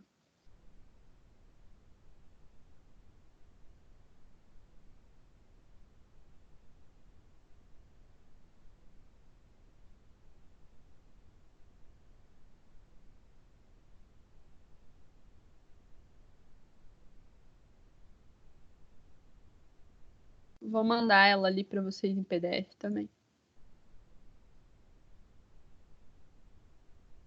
Ai. Na dúvida. Vamos para a segunda, tá? Quem não conseguir responder agora, na hora, não tem problema, tá? A gente vai voltando e tudo, não se preocupe. Segunda, o concreto autoadensável possui elevada fluidez que permite o bombeamento desse material para os elementos estruturais em diferentes pavimentos. Qual dos elementos que compõem o concreto auxiliam no aumento dessa fluidez? O cimento utilizado, o agregado, o tipo de agregado, miúdo e graúdo, a quantidade de água presente na mistura, o aditivo líquido adicionado e as adições sólidas acrescentadas. O que vai mudar a fluidez no concreto autoadensável?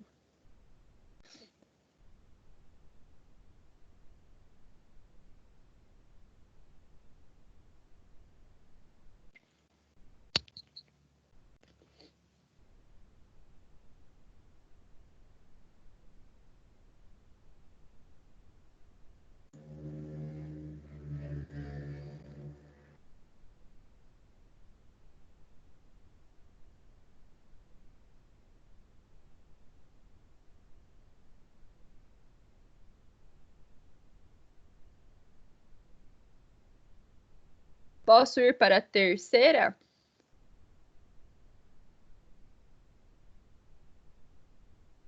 Terceira, qual o ensaio utilizado para identificar a consistência da mistura de concreto?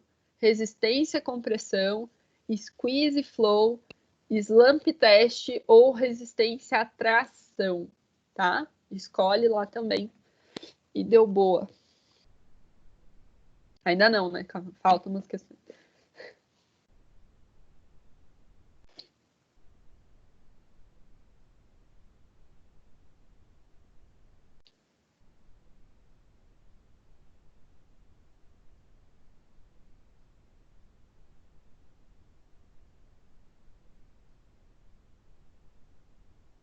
Questão 4, galera.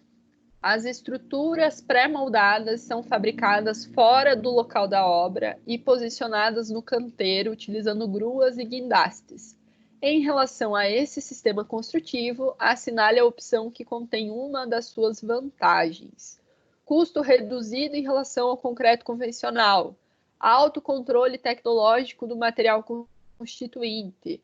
Aumento do tempo de execução da obra e é realizado apenas sem uso da armadura. Qual é uma das suas vantagens do concreto pré-moldado, né? Das estruturas pré-moldadas?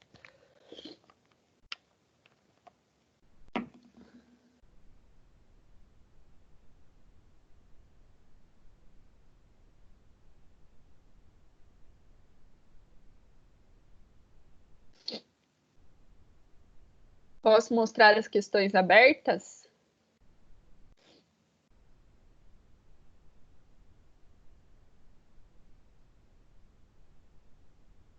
São duas, tá, gente? Então, questão 5. Você foi contratado para avaliar um problema decorrente de uma reforma realizada no escritório. Meu Jesus! A reforma abrangeu a mudança de uma das paredes para a extensão do cômodo, sendo que a parede era executada com blocos de concreto armado, o que gerou uma grande deformação no local. O que pode ter acontecido para gerar tal situação? Tá? Então, como eu comentei antes, uma frase simples com o que vocês acham que aconteceu. Não precisa ser nenhuma resposta muito elaborada, não quero resposta pronta. Se procurar aí do Google, o dedo cai, tá? Mentira. Eu queria que fosse verdade, né? Não tem essa resposta do Google, ele não sabe.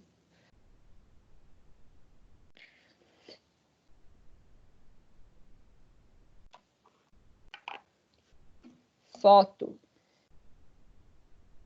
Ih, meu porra, a foto tá só no slide, meu.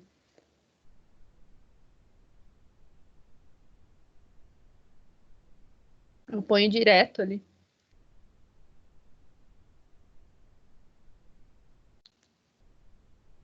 Deixa eu ver se eu consigo tirar um print aqui.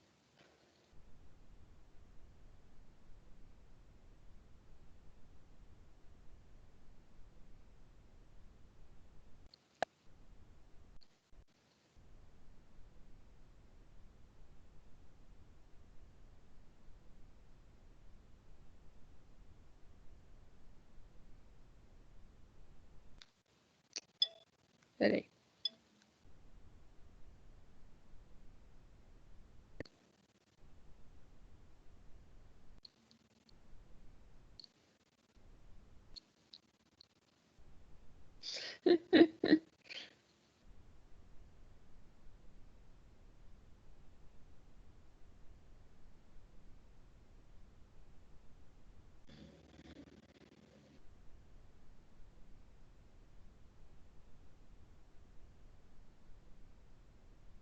Gente, o enunciado tá no slide.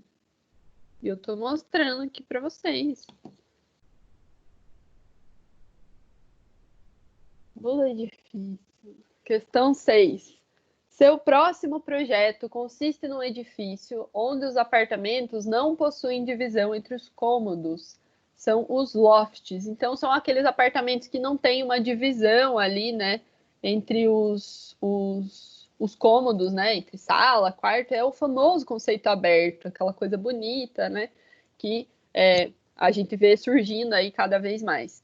E aí, sendo assim, você precisa escolher um sistema construtivo que consiga suprir as ações que vão ser geradas por essas lajes que tem, né? Não tem essas divisões, ou se tiver divisão, são aquelas divisões provisórias de wood frame e tal, não são as divisões de alvenaria convencional que a gente utiliza. Então, a gente precisa suprir as ações geradas pelas lajes com a presença mínima de elementos verticais, os pilares. Então, com o mínimo de pilares. Qual que vai ser a sua escolha construtiva para esse caso e por que que você está escolhendo esse sistema? Então, me dá uma explicação aí simples do porquê do sistema. De novo, não precisa escrever um textão, tá? Não precisa ir lá no Google e procurar o sistema e achar todas as vantagens do sistema e copiar. Só coloca ali dentro do que você viu hoje dos sistemas, qual que seria legal e por quê, tá? Vou usar esse sistema porque ele faz isso, porque dá para fazer isso, tá? Fica bem tranquilo.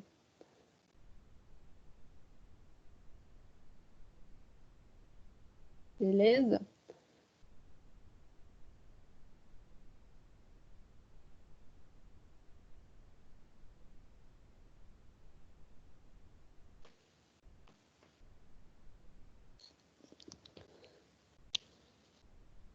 Então, meu povo, eu vou avisar aqui no grupo e vou avisar vocês também que este formulário ficará aberto até a meia-noite de hoje. Certo? Então, a matéria de hoje e tal, e daí eu já consigo na sequência, né? Amanhã, porque depois da meia-noite eu durmo. Ou na segunda-feira, porque fim de semana também, né? Tem que dar uma descansada. eu coloco as notas de vocês daí o quanto antes em relação a esse exercício. Então, qual que é o objetivo dos exercícios serem feitos dessa forma, tá? Eu estou testando alguns sistemas novos, claro, nada nunca é perfeito, né?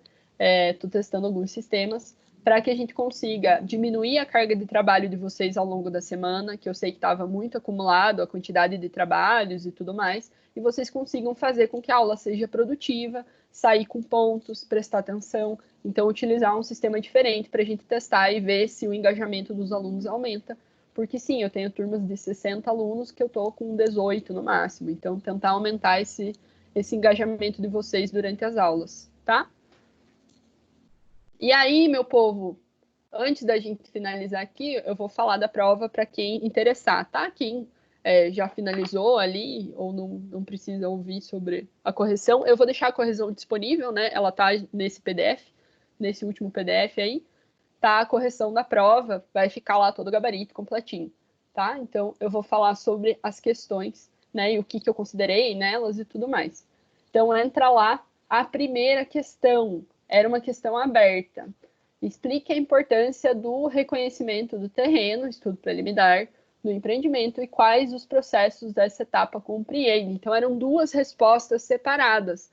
Algumas coisas que aconteceram nessas questões abertas aqui que eu tive, que foram alunos que responderam apenas uma parte da resposta, né? Uma parte das perguntas ali, não compreendeu a segunda parte. E aí, sim, realmente acabou que eu não consegui dar a nota inteira, né, nessas questões, porque não tinha a outra parte da resposta, tá? Então, ficou só uma parte ali, aí acontece isso. O que eu considerei quando a gente está falando dessa parte de importância? Então, tinha que falar da importância do reconhecimento, então, falar, é essencial para que a gente conheça o empreendimento, veja as edificações que estão perto, né, se tem edificação, qual que é a vegetação, qual que é a topografia, fazer um estudo do solo, também considerei em relação a isso, compreender o local, então ver as regiões vizinhas, local de acesso, os espaços, e pensar sempre em prevenir os problemas futuros que esse reconhecimento do terreno, né, pode evitar,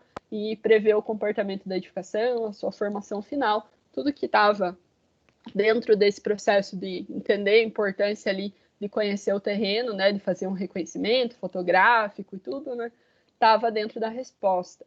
E aí a parte das etapas, né, pessoal? Então, o que eu considerei duas situações diferentes, tanto a parte falando do projeto, do estudo preliminar em si, né, que tinha algumas etapas, o projeto, conceito iniciais, níveis e cotas e tudo que estava numa das nossas matérias lá, quanto a parte também falando de anteprojeto, projetos e custos, que era uma parte mais abrangente, mas que também podia estar inserido dentro do estudo completo aí do nosso empreendimento. O que acontece com as questões abertas, né, pessoal? Eu avisei, eu falei, não copiem, não passem para o colega, não quero questão igual. As questões que estavam exatamente iguais, eu zerei, tá?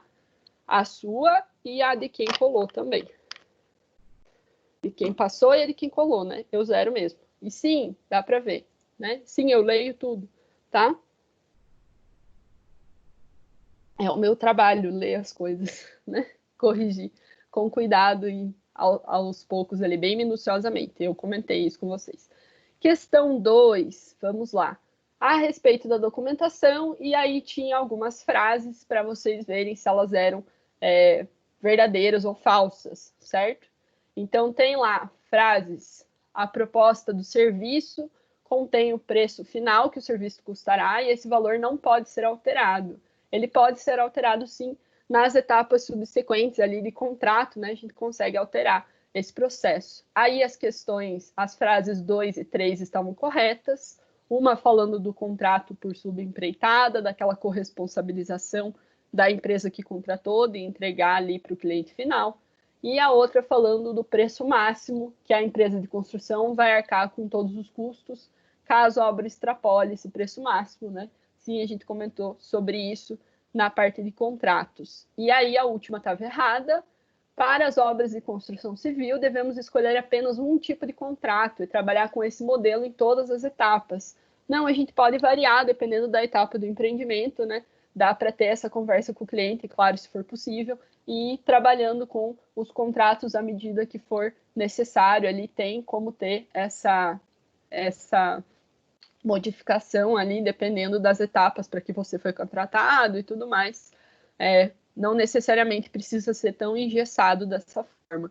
Então, a resposta correta era a letra C, questões 2 e 3. O que acontece com essas questões de múltipla escolha, pessoal, que é bem comum e acaba baixando a nota de vocês, é que quando vocês erram, eu não consigo dar parcial. Então, se você marcou outra questão, são 150 pontos, né? E aí, realmente, acaba abaixando muito. Por isso que eu sempre coloco as questões abertas, querendo ou não, nas questões abertas, quando vocês escrevem, claro, eu consigo aumentar a nota, dar a parcial, entender a lógica que vocês estavam pensando, né? E melhorar essas notas aí no geral. E que as questões de múltipla escolha são muito certeiras, né? Se está errado e não tem como eu modificar isso, tá? Questão 3, essa é uma questão aberta também. O que ela perguntava? Em qual das etapas devemos nos preocupar com a compatibilização dos sistemas para evitar conflito entre projetos arquitetônico e estrutural com os complementares, tá? Então, para evitar esse conflito, essa era uma das respostas, e a outra era: cite uma ação que podemos realizar nessa fase para prevenir o tipo de conflito apresentado na figura abaixo. Então, eram duas respostas separadas. A primeira era a etapa, e aí a etapa, né, que eu estava esperando aí que vocês respondessem, era a etapa do anteprojeto, que foi onde a gente começou a conversar sobre compatibilização de sistemas, né? Quando o empreendimento ainda está sendo desenhado, a gente já está pensando nesse procedimento de compatibilizar e de evitar esse tipo de situação. Alguns responderam projeto, deram uma justificativa, né? Eu considerei parcialmente. E a parte de ações, né? Então, dentro dessas ações, qualquer uma delas ali que estava compreendida estava dentro do que eu estava esperando. Então, a conversa entre os profissionais que estão realizando os projetos, compatibilizar os projetos, os desenhos dos projetos utilizando algum software, trazendo a metodologia BIM para que a gente consiga entender como que está evoluindo os projetos. Essas eram respostas bem aceitáveis aí, né? E que consegui uma nota bem tranquila, tá? Questão 4, pessoal, a respeito da montagem dos componentes pertencentes ao canteiro de obras, assinale a alternativa correta. Então, tem lá: as ligações do fornecimento de energia e de água podem ser realizadas depois que o canteiro de obras já estiver instalado. Não, o ideal é que a gente realize essas ligações antes de fazer a instalação do canteiro, né, que seja a primeira etapa ali. A gente comentou sobre essas ligações bem no começo ali, para elas serem realizadas com esse primeiro procedimento bem rápido, antes de montar o canteiro, antes de começar qualquer construção ali da estrutura em si, tá? Letra B era a correta. O canteiro de obras evolui junto com a obra, começando com a utilização de estruturas provisórias e termina fazendo uso dos espaços já finalizados da edificação para estocagem dos materiais. Sim, né, o canteiro vai evoluindo ao longo do tempo com a utilização aí das edificações para auxiliar nessa estocagem. Letra C. Nas áreas operacionais estão compreendidos o armazenamento de materiais e ferramentas, as áreas de preparação de materiais, o transporte, a administração e o vestiário dos funcionários para colocação dos EPIs. O vestiário não. O vestiário faz parte das áreas de vivência, não de áreas operacionais. Não está relacionado com a operação do canteiro de obras.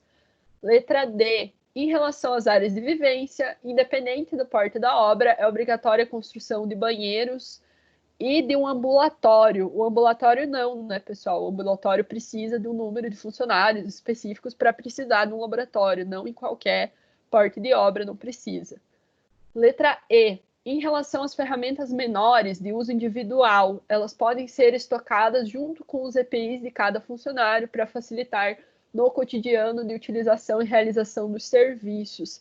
Não é o que a gente, né, trata como ideal. O ideal é que essas ferramentas tenham um controle próprio dentro de um almoxarifado fechado e que a gente saiba, né, tenha um controle de quais ferramentas estão sendo utilizadas e que elas sejam devolvidas nesse mesmo local, né, no fim do dia, para que a gente tenha um controle dessas ferramentas menores e elas não sejam consumidas aí ao longo do tempo, que vai ocasionar em aumento de custo e tudo mais. Então, a correta era a letra B. 5. Era uma questão de verdadeiro ou falso. Então, entra lá. A placa é obrigatória para as obras de construção civil, sendo que deve conter o nome dos responsáveis técnicos e projetistas e seus respectivos números de registro no conselho adequado. Verdadeiro.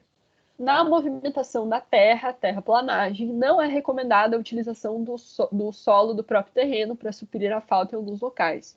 O ideal é realizar um empréstimo ou compra de solo novo. Falso, se a gente conseguir utilizar dentro da obra o próprio solo do meu terreno, é o ideal. A gente economiza tempo, economiza dinheiro e já vai realocando o material ali no local próprio, tá? Então era falsa. Terceira, o ponto de referência de nível utilizado na locação da obra fica marcado no nível mais baixo da construção, no subsolo, se tiver, e é utilizado para marcar apenas o primeiro ponto de extremidade. É falso, né? O nosso ponto de referência ele deve ficar no nível da rua ali, e ele também é utilizado para marcar todos os pontos de extremidade da nossa edificação, para a gente evitar a propagação de erros, tá? Então era bem falso. A penúltima aqui. Na etapa de locação, os elementos estruturais verticais, os pilares, têm seus eixos marcados por um fio de nylon e a partir desses eixos é realizada a marcação dos elementos de fundação, que serão os primeiros executados. Sim, verdadeiro, né? A gente utiliza essa marcação dos eixos para marcar as fundações e executar a fundação. E aí a última, deixa eu mudar minha carinha lá para cima. Aí. A última.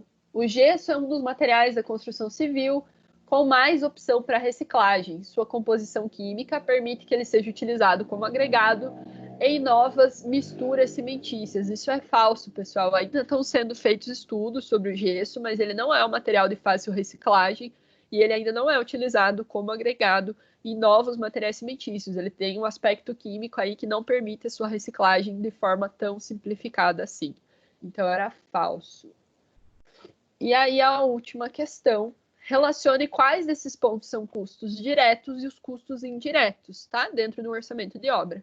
E aí tem, né, vários tipos de custos diferentes. Então entra lá o primeiro, material utilizado para execução da mistura de argamassa de revestimento, cimento, cal e areia. O material em si é um custo direto, tá?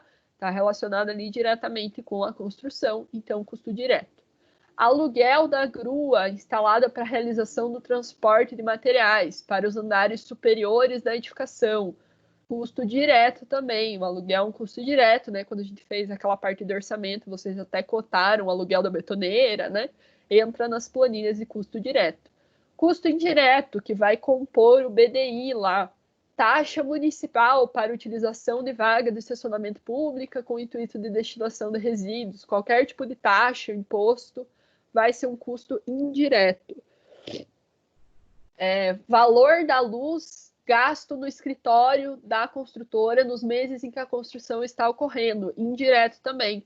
Qualquer custo relacionado com manter a empresa que não seja, né, dentro da construção ali, que não esteja relacionado com a construção, mas com a empresa em si, vai ser um custo indireto, tá? O quinto, salário de funcionário que está realizando os processos de concretagem das lajes armadas do segundo pavimento da edificação. Custo direto. Está relacionado com aquelas horas de trabalho que a gente orçou lá, quando a gente fez aquele trabalho, quando vocês fizeram o trabalho de orçamentação, tá? Então, vocês orçaram o preço do funcionário, quanto de tempo que ele vai utilizar para fazer aquele procedimento, e é dali que a gente vai tirar o salário desse funcionário, então entra nos custos diretos. E aí o último, custo para instalação e posterior retirada do elevador de serviço, usado durante os meses de obra para movimentação de pessoal e materiais. Então, como é instalação e retirada, está relacionado com a mobilização de equipamentos. E aí a parte de mobilização vai entrar nos custos indiretos também, tá? Vai ser parte de instalação, não está relacionado com o uso em si ali mas sim com o procedimento de trazer o material, instalar e tudo mais. E aí é custo indireto, beleza? Então, meu povo, o que eu tinha para passar para vocês hoje era isso. Ficou alguma dúvida em relação à prova?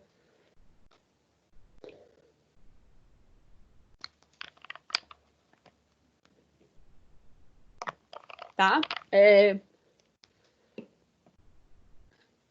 Pessoal, em relação, acho que às médias de vocês principalmente, tem sim muito chão ainda para vocês conseguirem fechar as notas bem tranquilo nesse semestre, né? A gente sabe que as pontuações agora do segundo bimestre são sim maiores, então estejam presentes nas aulas online aqui para a gente conseguir ir aumentando essa pontuação dentro das atividades online. Eu vou tentar fazer mais atividades que sejam para ser realizadas na hora, para que a gente consiga uma pontuação alta e faça a presença na aula valer a pena, tá?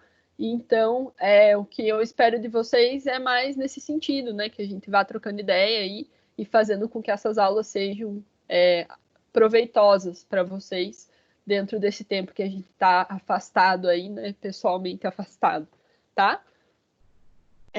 Essa correção vai ficar disponível para vocês lá no PDF. Eu vou finalizar a gravação aqui para ele continuar começando.